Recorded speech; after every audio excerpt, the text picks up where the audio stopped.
dalam metode ruqyah yang saya pahami itu kan ada penentuan derajat juga. Iya. Iya kan begitu kan. Ada penentuan derajat yang kemudian kalau sudah sampai derajat sekian maka jatuhlah 1 Syawal, ya kan?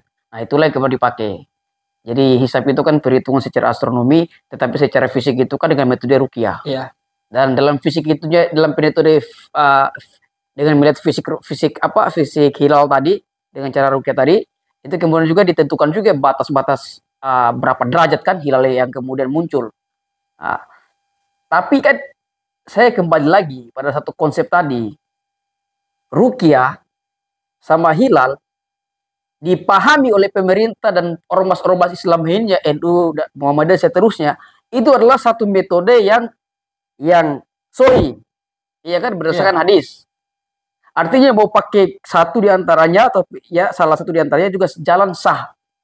Nah, tapi kalau saya mau melihat di antara yang sah itu mana yang kemudian paling menciptakan persatuan persaudaraan, dan mana yang paling membuat rakyat tidak terburu-buru dan tidak tergesa-gesa dan tidak berpikir kapan 1 Ramadan, kapan 1 Syawal. Tidak berpikir seperti itu. Nah, kalau kita lihat sepanjang hari ini kan mana yang membuat masyarakat itu tergesa-gesa dalam menanti hari kemenangan 1 Syawal itu? Menunggu keputusan pemerintah. Menunggu keputusan pemerintah. Iya kan? Setiap Assalamualaikum warahmatullahi wabarakatuh. Bagaimana kabar Saudara Nova? Sehat, Bung Alfon. Ini nih, besok kan sudah ditetapkan ini. Kalau pemerintah mengatakan 22 April jatuhnya tanggal 1 Syawal. Baru dimulainya Lebaran. Sedangkan di Muhammadiyah sendiri sudah ditetapkan besok Jumat 21 April. Siap. Akan dimulaikannya sholat Id. Bagaimana tanggapan Saudara Noval nih tentang perbedaan antara Muhammadiyah dengan pemerintah sendiri? Sebenarnya sih kalau melihat penentuan itu kan ada, walaupun sudah masing-masing itu kan sudah punya dalil, sudah punya nas yang kemudian dipegang, ya kan? Nah, yang kemudian nas-nas tersebut itu adalah satu nas yang sifatnya itu ya masing-masing pihak itu kemudian harus saling bertoleransi, gitu kan? Nah, yang kedua juga selain daripada toleransi yang ditimbulkan akibat nas-nas yang digunakan ya oleh NU, Muhammadiyah ataupun pemerintah. Karena tadi disampaikan oleh Bung Alfon bahwa pemerintah telah menetapkan 1 Syawal itu jatuh pada tanggal 22 April 2023 atau tepatnya pada hari Sabtu yang akan datang kan. Nah, sebenarnya saya bukan ahli ruqyah ataupun ahli hisab atau punya keilmuan falak, ya kan. Betul, karena itu kan wilayahnya kan wilayah fikih kan begitu kan. Kita bukan ahlinya ya. Kalau kita kan ahlinya kan cerita yang biasa-biasa aja. Nah, tapi di sini ada yang paling urgent untuk kita diskusikan, yaitu tentang ini kan adalah sebuah hari besar dalam Islam yang kemudian boleh kita katakan sebagai sebuah simbol persatuan.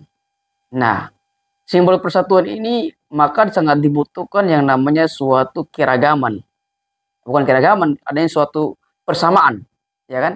Persamaan dalam menentukan 1 Syawal itu. Betul. Kapan kita merayakan tentunya hari kemenangan kan? Nah, tapi kalau kita lihat adanya penentuan Ramadan, saya tidak bicara dalam konteks NU, Muhammadiyah ataupun pemerintah, tidak berbicara dalam konteks itu. Tapi saya mau berbicara tentang implikasi persatuan. Kalau saya melihat dengan adanya fenomena penetapan Ramadan ini yang berbeda, penetapan 1 Syawal yang berbeda ini, itu juga menimbulkan satu tidak menciptakan suatu, mungkin menciptakan, tetapi tidak terlalu begitu signifikan dalam konteks persatuan di kalangan orang Islam tentunya. Kalau di Indonesia kan ya mayoritas Islam. Iya betul. Jadi kalau misalnya hari raya diadakan secara serempak di waktu dan tanggal yang sama, ya otomatis kan itu kan pasti akan menciptakan suatu keharmonisan dan kemudian akan menciptakan satu persatuan. Karena semua merayakan di hari yang sama, tapi kalau beda-beda ini kan masing-masing setiap tetangga lihat lirik tetangga sebelahnya udah lebaran kan belum kan juga ada lebaran. Iya. Lebaran. Iya tentu. Ya itu kan konsekuensi logis ya tadi kan. Karena adanya dengan dua metode yang berbeda tadi ya menciptakan suatu keputusan yang berbeda. Ya. Tapi jauh daripada itu sebetulnya Kalau pemerintah dan yang lainnya itu bersepakat, itu kan antara hisab dan ruqyah itu kan hanya metode yang digunakan, walaupun dengan kemudian dengan nas-nas yang dianggap itu nas-nas yang yang sahih misalnya kan begitu kan. Nah, kalau misalnya dua-dua sudah menganggap satu itu adalah keputusan yang sahih, semestinya ini pemerintah harus uh, ambil aja satu yang kemudian dipakai. Yang kemudian satu itu bukan dilihat dari para ruqyah sama hisab, yang tapi dilihat mana yang tidak membuat gaduh.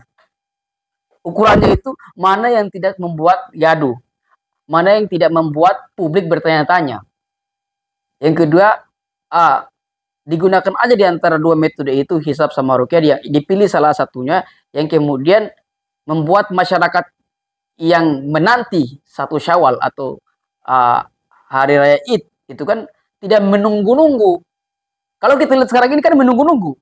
Ya, betul. Jadi sektor kecil seperti lapangan sepak bola yang sudah di babak terakhir ditambah waktu injury time, akibatnya para pemain kehausan, para pemain kemudian ngos-ngosan kejar bola untuk mencetak ke gawang kan. Jadi kita ini seperti itu, orang yang ngos-ngosan. Kalau bisa kita menetapkan pada lebih cepat sesuai dengan metode misalnya hisab yang lebih cepat, ya kenapa kita tidak ambil aja hisab itu kan? Atau masing-masing bersepakat bahwa itu adalah dalil yang sahih, begitu kan?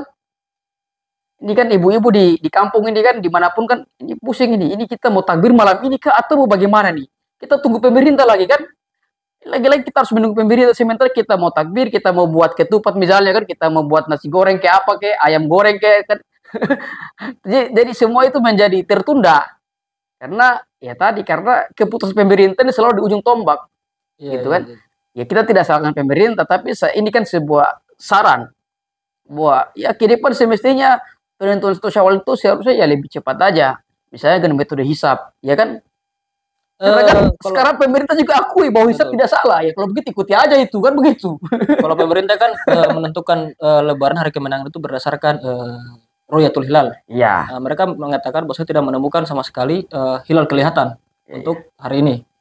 Tapi kalau kita lihat para komunitas mujahidin sudah menemukan hilal di daerah Jakarta. Iya. Bagaimana kok bisa 120 titik pemerintah di seluruh Indonesia tidak menemukan hilal sama sekali, tapi ada suatu kelompok yang menemukan hilal? Iya, ini kan kita lihat ini kan dalam metode ruqyah yang saya pahami itu kan ada penentuan derajat juga. Iya. Iya kan begitu kan, ada penentuan derajat yang kemudian kalau sudah sampai derajat sekian maka jatuhlah satu Syawal, ya kan? Nah, itulah yang kemudian dipakai. Jadi hisab itu kan perhitungan secara astronomi, tetapi secara fisik itu kan dengan metode ruqyah. Iya.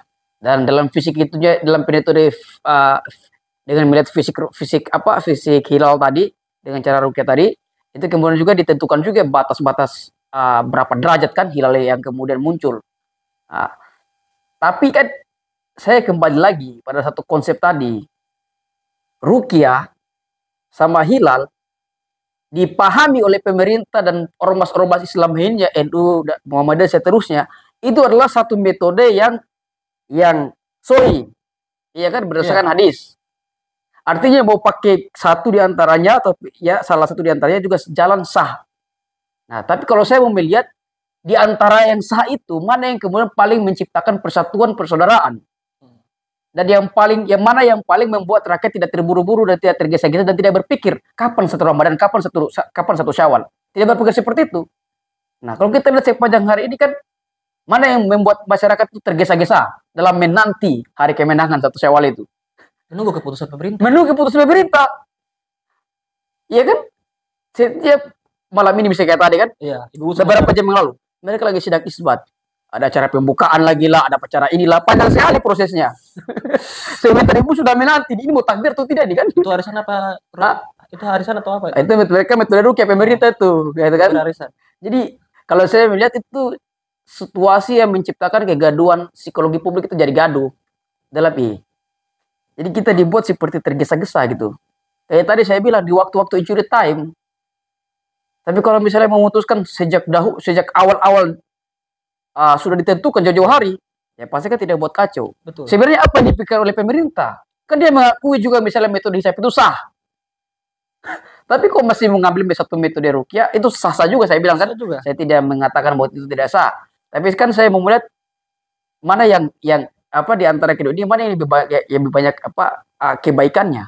Kalau saya lihat kan, ya, ya kayak tadi kan kita ini sedang dalam waktu menanti-nanti. Ini kita mau lebaran kah? Ini kita mau takbir dulu kah? Atau kita mau gimana nih? Kan tidak jelas. Ya kan? Tidak jelas sama sekali. Apalagi ini kan kalau kita lihat kan konsekuensi logis bahwa barang siapa yang berpuasa pada hari 1 Syawal, maka itu hukumnya haram. Betul sekali. Iya, itu kalau Tiba-tiba baru kalau konsekuensi secara kalau saya bicara Iya, itu kan iya, konsekuensi secara teologi. Tapi kalau kita bicara tentang konsekuensi secara secara berbangsa dan bernegara. Nah, di sana itu ada salah satu cara untuk menanamkan persatuan. Untuk menyampaikan pesan-pesan kebahagiaan ketika orang itu menanti datangnya hari kemenangan tadi, 1 Syawal Jadi itu. menurut saudara Novel ini sebaiknya pemerintah mengikuti yang mana nih, atau mengambil Ya, kebijakan kalau yang saya lihat bagus pemerintah bagaimana? itu, saya lihat pemerintah itu semestinya mengambil metode yang ditentukan lebih awal. Nah, apa itu yang Berarti harus mengumpulkan seluruh ormas-ormas Islam kayak Muhammadiyah, NU, harus disatukan semua pemikirannya. Apa yang menjadi seharusnya begitu ya? semestinya kita begitu, karena ini kan kalau kita bicara tentang hukum ini kan juga kan yang paling penting juga itu kan orang taat secara mutlak. Ya. Yang kedua, di sana itu ada pesan-pesan persaudaraan, pesan-pesan persatuan, pesan-pesan banyak orang yang berbahagia bersama, kan begitu. Kalau hari kemarin itu kan prinsipnya kan orang berbahagia bersama. Kalau kita bicara secara psikologi yang ada hari-hari ini kan begitu kan, dari dulu hingga hari ini kan sudah jadi sebuah tradisi kan itu kan. Nah, itu bisa tercipta manakala ditetapkan lebih awal. Ya, kalau saya lihat sih sebaiknya ditetapkan dengan cara metode hisab, karena itu lebih bagus dan tidak membuat mayoritas orang Islam, umat Islam di Indonesia itu tidak kebingungan dan tidak tergesa-gesa. Iya kan? Betul. Ada orang yang mau masak malam nih. Bahaya juga kita mau masakin sementara pemerintah lagi sidang ini. Lagi sidang isbat kan. Ada orang yang mau biasa juga banyak masyarakat juga yang yang bayar zakat misalnya kan. Iya. Ya, banyak kan masyarakat walaupun juga yang bayar zakat itu kan di hari-hari terakhir Ramadan kan, menjelang transisi ke 1 Syawal atau hari Id kan begitu kan. Nah, walaupun juga tidak seperti itu semestinya kan, walaupun dari jauh-jauh hari juga sudah membayar zakatnya masing-masing, itu sudah sah kan. Tapi kan juga secara tradisi banyak ditemukan di masyarakat yang kemudian membayar zakat itu di waktu injury time. Nah, kalau di waktu-waktu injury time itu misalnya pemerintah belum menetapkan 1 Syawal juga kan, mereka jadi bingung juga. Yang juga kita mau bayar zakat jangan dulu, bayar zakat jangan dulu. Sementara pemerintah lagi sidang. Jadi sidang-sidang pemerintah ini menciptakan psikologi publik jadi tergesa-gesa dalam menanti hari kemenangan ini.